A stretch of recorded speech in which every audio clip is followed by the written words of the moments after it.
Okay, hello everybody. This is Mr. C of Mr. C's Homeschool Music Academy. Welcome my middle schoolers, high schoolers, 6th grade all the way through 12th grade. It is time for your lesson, and it is time for the Academy jingle. If you know it, sing along, sit up nice and straight, and let's sing together. Here we go.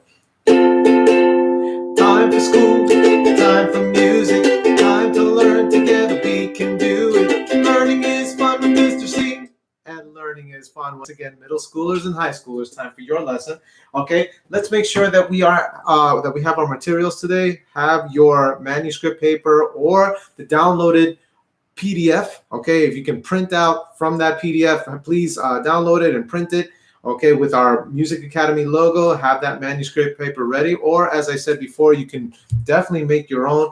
Okay, with a ruler or a straight edge and a pencil, and just draw those staff lines, kind of like the way I have it over here.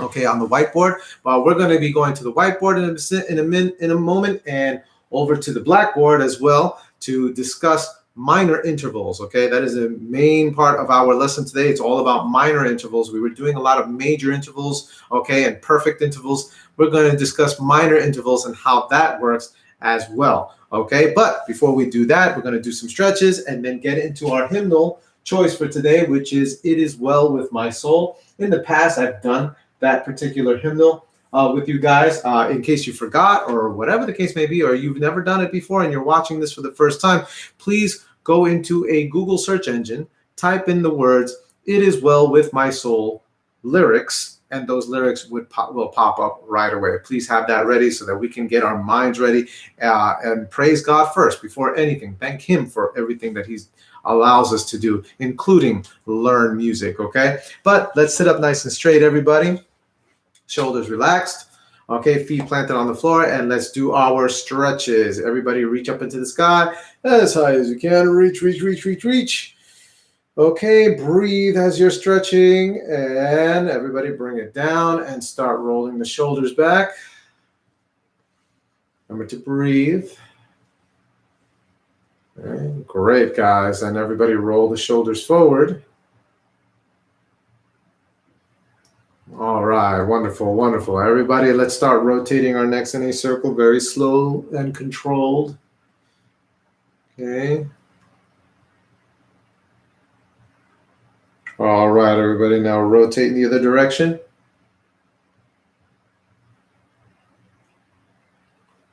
All right, great job, everybody. Everybody look up, look down, look over to your right, look over to your left, and everybody shrug and hold the shoulders, shrug and hold, and drop them. Once again, shrug and hold those shoulders, and drop them down. Everybody put your hands in front of you like this and start opening and closing your fists.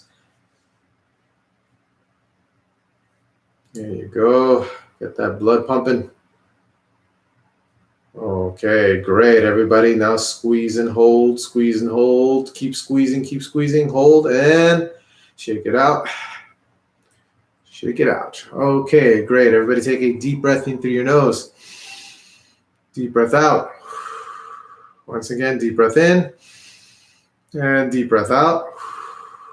And we are good to go, guys. Okay, so hopefully you've gotten those lyrics handy for the song "It Is Well With My Soul." Now, as to the content of this particular hymn, okay, it's been done for many years, okay. Some of you might actually know it, okay, but "It Is Well With My Soul" was a poem written by Horatio G. Spafford, and then it was set to music by Philip Paul Bliss, okay.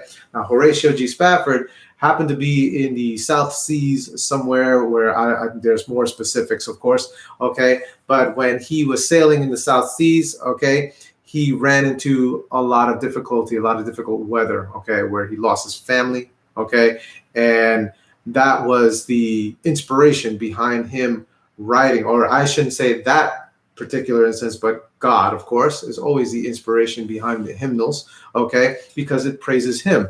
And so within the words of the poetry here, if you're looking at it, when peace like a river attendeth my way, when sorrows like sea billows roll, whatever my lot, in other words, whatever my position in life, whatever I'm going through, thou hast taught me to say, it is well it is well with my soul. Okay? So when you look at all of those lyrics, it's about just what life tosses at you and what happens in life. And no, see, it's for us to remember, when you look at the content there, to remember that God is in control of it all. It's God teaching us that he is in control of everything that happens, okay, negative or positive. Okay, and so we rely on him, guys. We rely on him. Okay, we take a breath, we pray to him, we thank him, and we confirm to God that it is well, Father, because everything that you do is good. Everything, everything is for a reason. And this song is such a great reminder of that, everybody. So let's sing it together. Have those lyrics handy. I'm going to bring the camera over a little bit closer to the piano, and I expect everybody to sit up nice and straight still. Good posture, okay, to help us sing at our best. Here we go.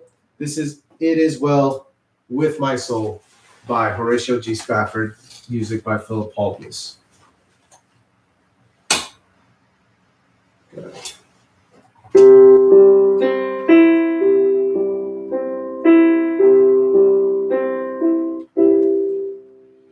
When peace like a river attendeth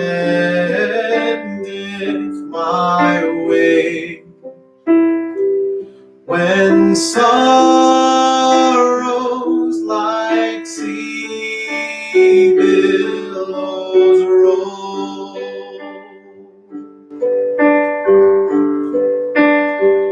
whatever my lot, thou hast taught me to say, it is well, it is well with my soul. It is well with my soul. It is well, it is well with my soul.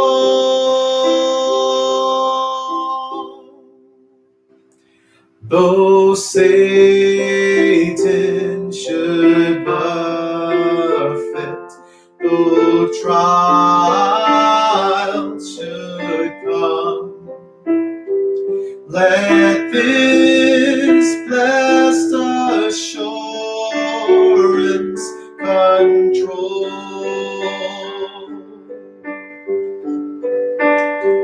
that Christ has regarded my helpless estate and has shed his own blood for my soul. It is well with my soul. It is well, it is well with my soul.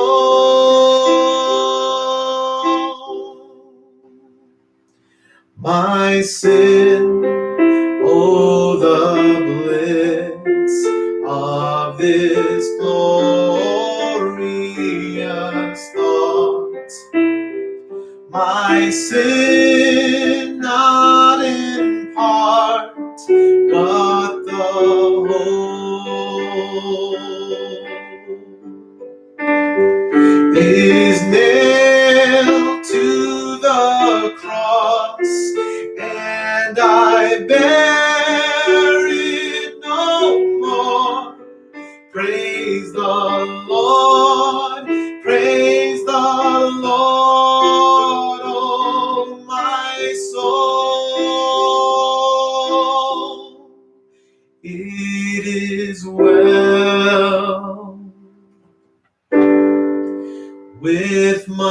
soul. It is well, it is well with my soul.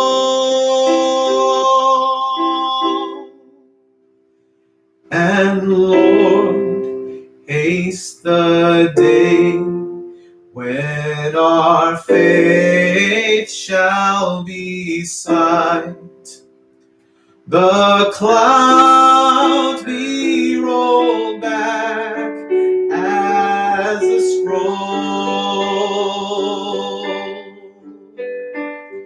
The trump shall resound and Jehovah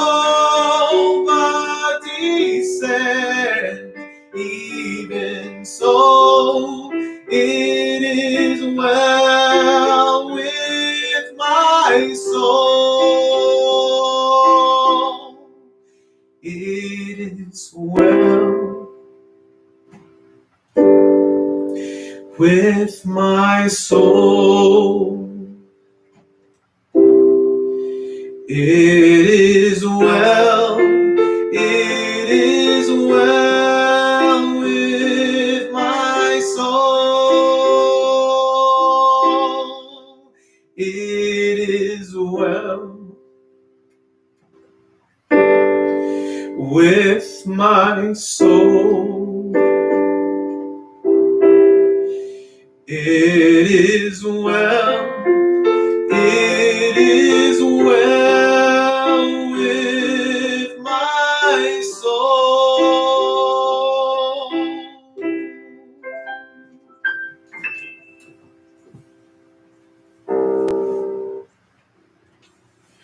And that was It Is Well With My Soul by Horatio G. Spafford. Guys, give yourselves a nice round of applause if you were able to sing along with that. I apologize a little bit for the song. This, the funny thing is, this song, I was singing it all week for all of my classes, and I depending on the day, I guess, I don't know, I can't even explain it. Depending on the day, it definitely helps gets me welled up, with emotion, and from time to time it happens like that.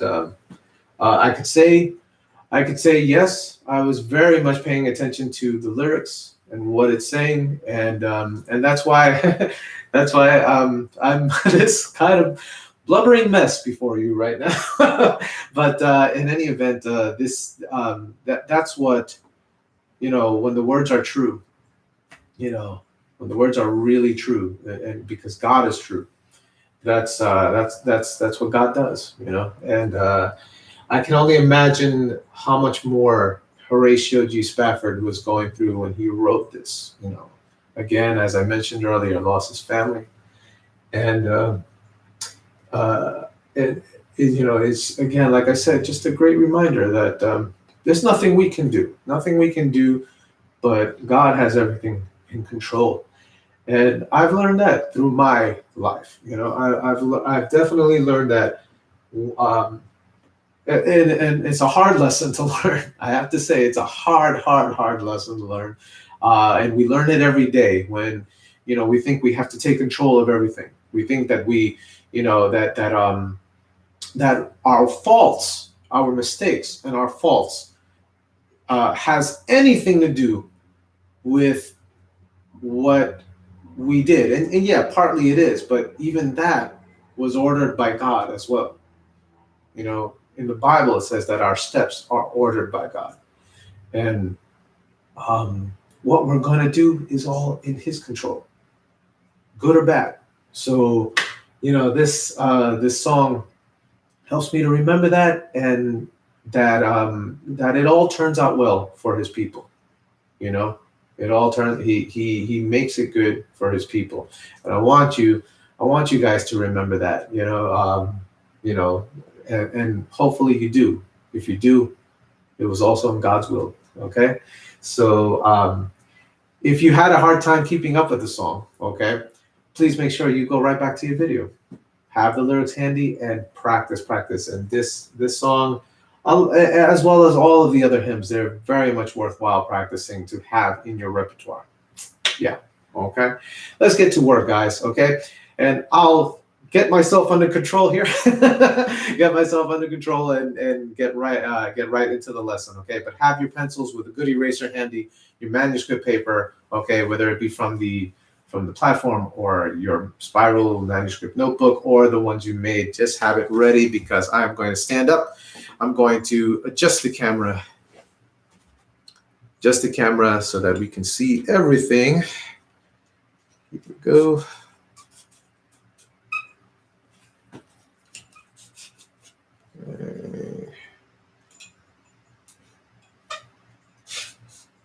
All right. Here. Just can't get the right angle. Okay. Yeah. Always struggle with this equipment, everybody. Get the right angle, get the right camera angles where you guys can see everything. Okay. But here we go. Let's start with, first of all, the C minor scale. Last week, nope, I'm not happy with this. Okay, I'm going to bring it closer to the whiteboard so you guys can see everything better. Okay, then of course, when we're ready to go to the chalkboard, you'll be able to. But this is the C minor scale. Okay, last time we went over the C major scale. Okay, C minor scale is different with some added differences. Okay, so first of all, with the C major scale, you had everything natural notes. Okay, what you see in the red markings, these red symbols in front of or right next to every single note on the left side of each note, of each whole note here, is flats. Okay, those are your accidentals, your flat signs. Now, if you were dealing with flat signs, the flat sign takes the note itself and actually lowers it a half a step. Okay, so bear that in mind. Okay, I'm going to write that down actually. Okay, so here we have just a flat sign. Okay, this is a flat. Okay, so flats lower, they lower, and write this down, of course, write everything down. Okay, lower natural notes a half step. Okay, so there we are.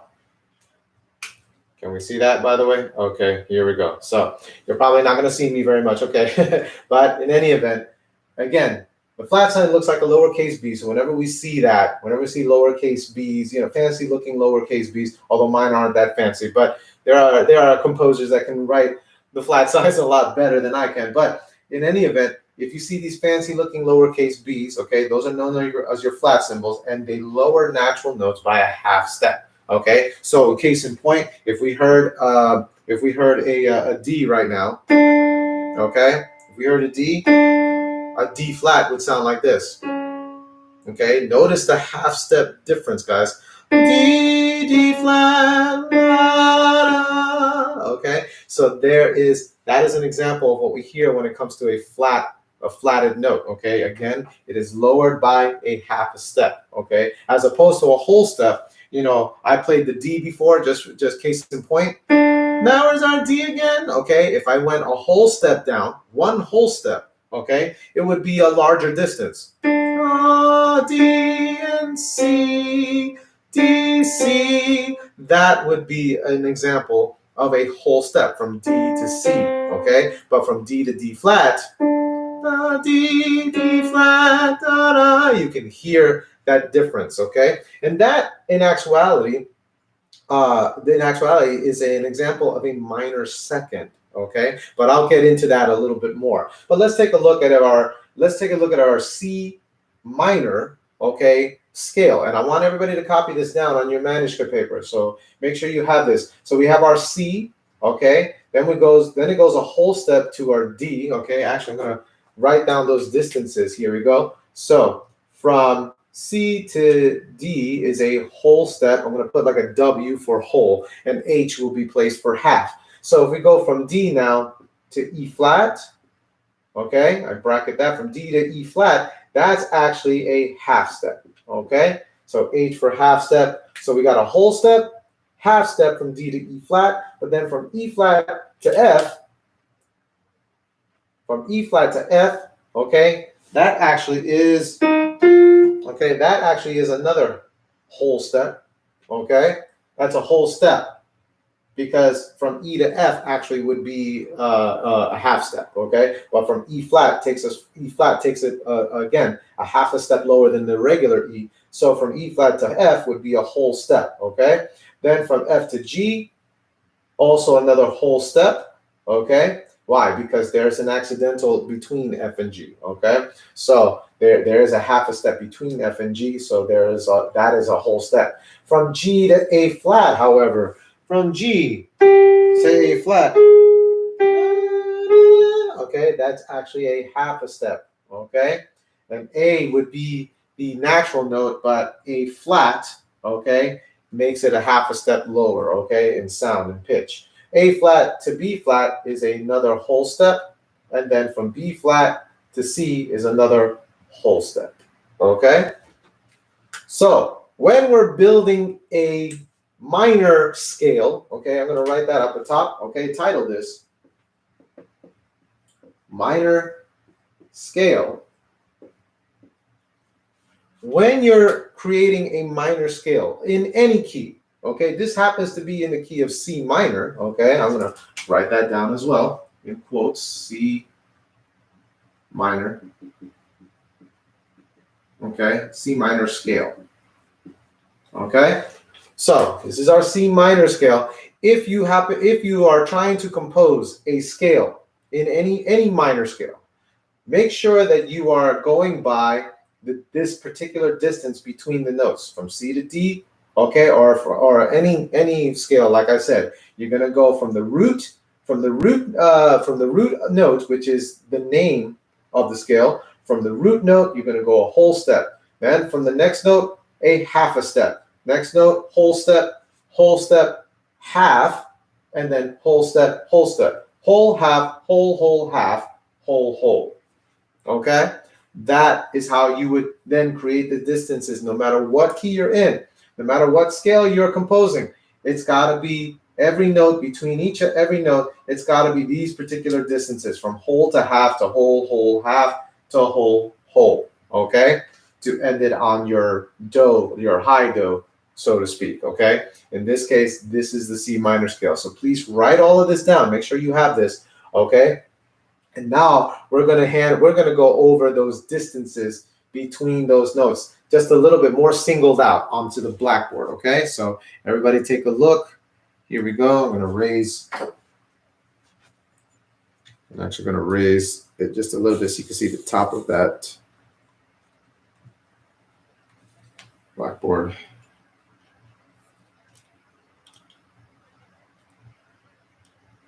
Okay. There we go. Here we go. So let's take a look. Okay, I'm actually gonna give me a sec.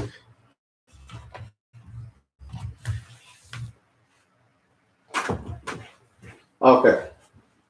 And actually, see all this adjusting. I don't think about this stuff when I'm first preparing.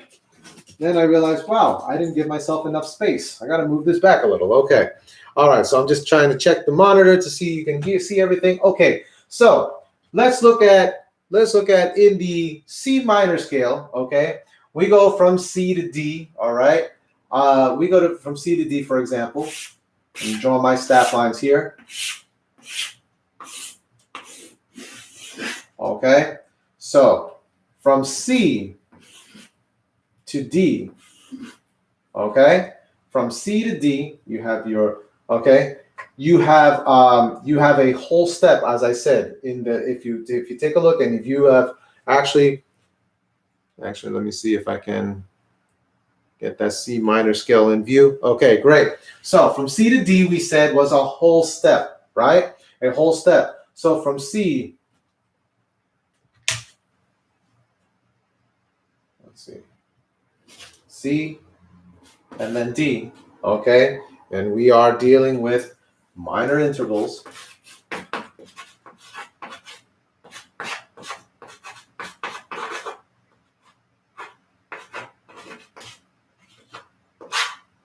Okay, we're dealing with minor intervals here.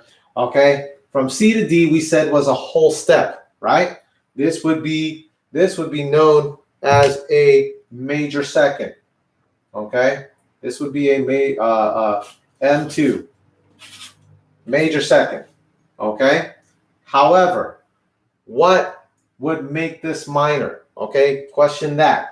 What would then make our C to D a minor second? Okay, so now we want to change this into a minor second. We do, okay, in order to label that as a minor second, we do like a lowercase m and then a 2 as opposed to the uppercase. The uppercase, symbolically in music, the uppercase stands for major. When we make it into a lowercase m, now it's minor, okay? So that's what you want to keep in mind. And so when it comes to our minor second, okay, when we want to change this into a minor second,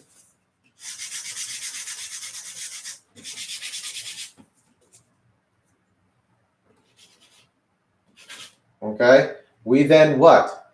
Lower the second note by a half step. What do we do with our D? We turn it into a D flat. Okay? Get the picture, guys? So by turning the D into a D flat, we lowered the second note, okay, not the root note. We don't lower the bottom note. In this case, C is the bottom note, okay, our root here of the interval. We don't lower that. We want to lower the second note so that we can then thus turn it into a minor second, okay? That means we're closing the distance. We're actually closing the distance, okay? And how do we know that? How do we know that? Well, let's take a look at our piano, okay? Let's take a look at the piano. So I'm going to show you that.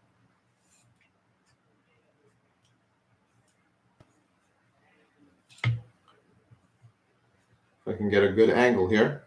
All right. So, well, why not? Let's use my red marker, okay? Actually, I'm going to gotta make another adjustment.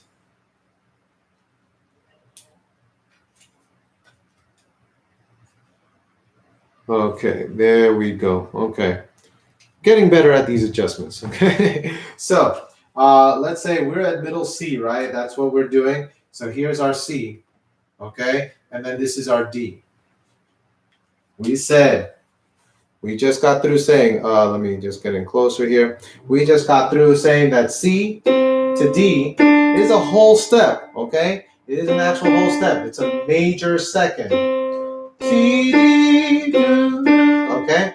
But to close the gap, we had lowered the D to a D flat, okay? So now, by closing that gap, we again lowered it a half step. C, D flat. Now we've turned it into a minor second.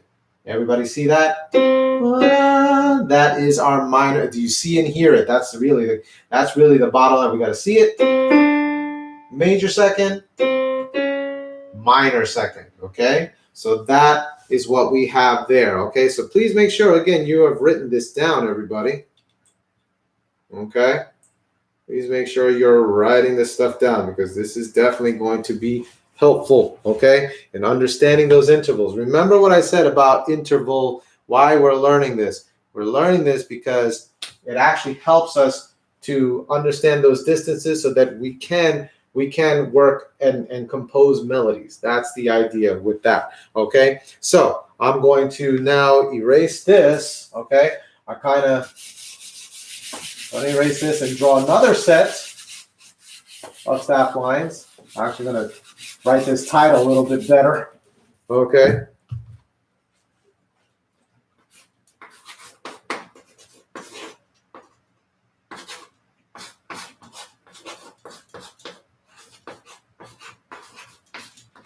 Okay. Boom and boom. Okay, so now I'm going to draw my other set of staff lines over here. Here we go. 1, 2, 3, 4, and 5. There's my treble clef. Okay, now we want to deal again with middle C. Okay, middle C now to E. Okay, if we recall in our major scale from C to E, okay, from your C to your E would be a major second.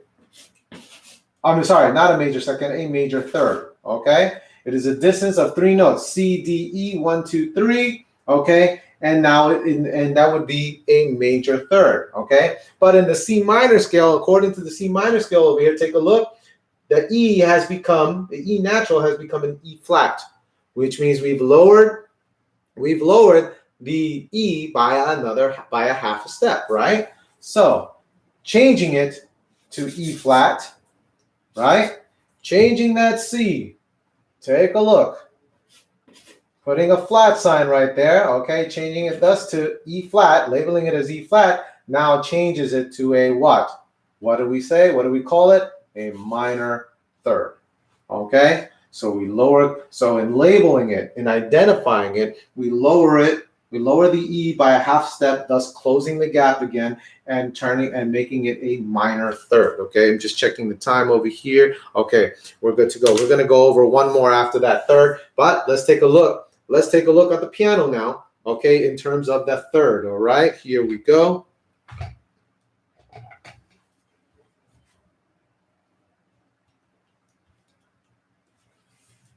Okay, everybody, let's take a good look. Here we go. So we had our D. Now we have our E, which is, okay, another step up, okay? It is a third away, I said before, right? From C to E, C, D, E, 1, 2, 3. That's what makes it a third, right? Okay, but now from C to E, we said is a major third because we have 2 whole steps. One whole step, another whole step. It takes 2 whole steps from C to E to make a major third. Okay, and it is that doorbell sound, if we do it in reverse, okay, but it's still a major third. However, we now take the E, lower it a half a step. We then close in the gap between C to E, but no longer C to E, but E flat. E flat, C, E flat. So we close in that gap, that distance, and now it becomes a minor third. Okay, and that's what we're looking at. By the way, I didn't play it in unison before. Okay, the C to D sounds like that. Okay, technically that is a consonant. That is a consonant harmony. No, sorry, not consonant, dissonant. It's considered a dissonant harmony because it sounds kind of like a crash, like a kind of crash and burn, okay? Now, of course, from C to D flat, if we play that in unison, ooh, oh boy, definitely like a crash and burn type of thing, okay? Not too pleasing, but that is still known as a dissonant harmony. However, from C to E, major third, that would be more of a consonant harmony, so it would be as well from C to E flat because of the sound of that harmony. Okay, yes, it sounds a little more dreary, but it's still much more consonant harmony, consonant sounding harmony, as opposed to the dissonant of major second and minor second. Okay, so a major third, a consonant harmony, so is a minor third. Okay, sad sounding, but still very consonant. Dissonance. C and D flat, also dissonant. Okay, but that is your major third and minor third. Okay, so that's the difference there. Let's go over to the board one more time and let's talk about the fourth. The fourth. Now, in the last time we had our class, we talked about our fourth being a perfect fourth, okay? A perfect fourth. How do we change that, I wonder, okay? So let's talk about that.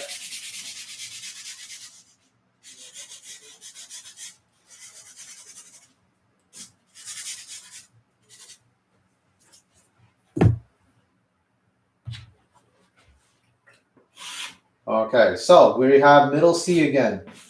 Okay, there's middle C. Then we go up 1, 2, 3, 4. Okay, there's our F. Okay, and we said that from middle C to F. Okay, that was known as a perfect fourth, okay? Hence the letter P, P for perfect, okay? So perfect fourth, okay? But now, what happens when we lower the F by a half step, okay? When we lower the F by a half step and we turn it into an F flat. Ah, and by the way, is that possible on the piano to have an F flat? Oh, that some of you might be thinking, oh, wait a minute, is there such thing as an F flat? We're going to find out exactly why that's absolutely true. There is an F flat, but take a good look again. So no longer is it a regular F to make it a perfect fourth. We now have something different, guys. It's no longer because we close the gap now. We close the distance between C and F, making it C and F flat. This is known as not a perfect fourth, not even a minor fourth. No such thing as a minor fourth.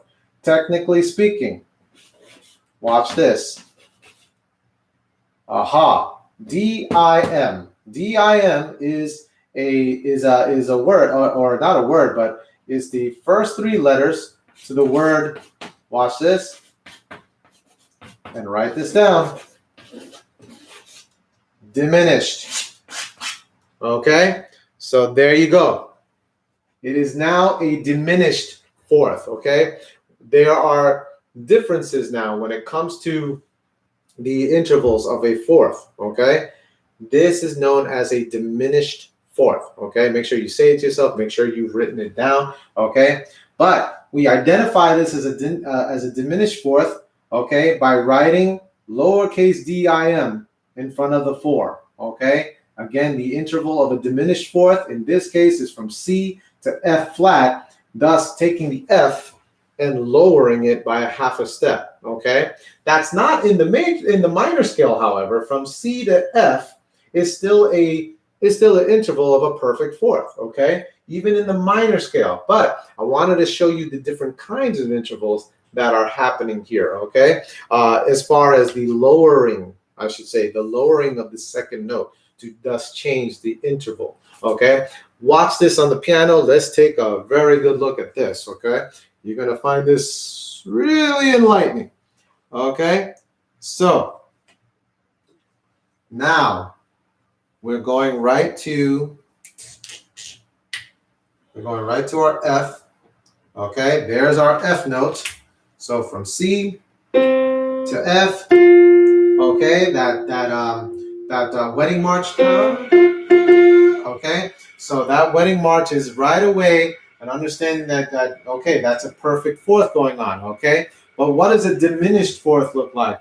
Lowering the half a step, lowering an F to a half a step. Now, normally we would see a black key in between two notes, but from F to E, there is nothing in between. However, yet still, even though there's no black key in between, from F and then to E, still sounds like a half a step. Do you hear that? It sounds very similar. The distance sounds very similar when you go from E to E flat. E flat, okay, and then D to D flat. D flat, okay. But from F to E, it has that same half a step quality, okay? Therefore, the F to the E, this note, if it was written just like we saw it on the blackboard, if we see anything that says F flat, okay, what you're really doing is also playing an E. In other words, F flat, in other words, E also takes on the identity of F flat, okay? Everybody see that? Okay. The an E note is also an F flat, depending on what you see on paper. Okay. So remember, again, E is also F flat. Everybody got that? It takes on a double identity. This particular note takes on a double identity, but it just depends on what's written on the sheet music.